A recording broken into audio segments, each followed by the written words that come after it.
Buhay ng Tris Marias ngayon nasa panganib, nakuhanan ng video isang lalaki nagbabantay sa daan. Yan po ang ating pag-usapan ngayon dito sa reaction video na ito. Pero bago po ang lahat, isang magandang araw po mga kalingap. Palagi po natin suportahan ang ama ng kalingap na si Val Santos Matubang at ang anak nito na si Kalingap Rab para palagi po tayong updated sa mga videong ina-upload ng kalingap. Pakiusap po, wag natin skip ang ads ng videong ito kasi malaking tulong po yan sa lahat ng tinutulungan ng kalingap. Lalo na po sa mga pinapabahayan, mga ka-viewers, nagsitakbuhan po ang Team Kalingap habang nasa daan papunta sa bahay ng Tris Marias.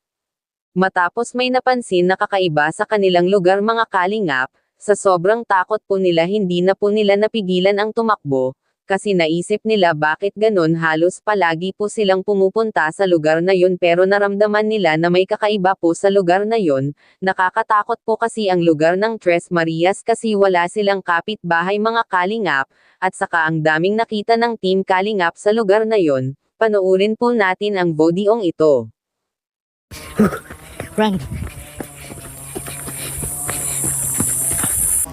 So yan guys, may namumulot po dito tayong kasamahan. Hindi ko alam kung anong pinupulot niyan. Ah, pili bro. Yan ang bibigyan mo sa Lorenzen. Damihan mo. Maganda yan sa tuhod niya. Pili, I promise. Dami nga. Yan guys, yung bunga ng pili. Tingnan natin kung sino bukas sa makakalakad. Bigyan mo mga 10 peraso. Init.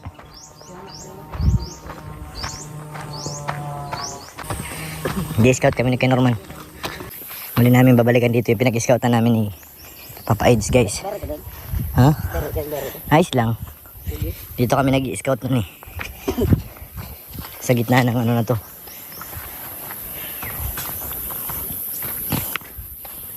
Dito po ang lugar ng mga batang ano, ang tawag sa kanila? Batang hindi nagkasalita. Pero ngayon, nagkasalita na. Kaya hindi sila na. Oo. Kami nagpunta ni Papa Eds sa kagubatan na to. Kaya wala, hindi natin kasama si Edo eh. Ayan o, may katayin dito kay Norman o. Makain ka ba yan? Ayan o. Langka. Ulam pa lang namin yan kanina niyan o. Grace. Nabundok na, hindi na lang yan, nabubulok lang. Balikan natin dito yung in-scout namin ni Edo. Lo. Narinig mo? May nagbabadyang hindi maganda.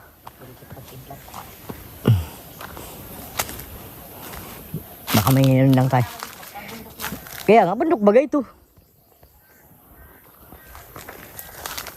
Nasaan ba kinakain mo kayo ng tungaw?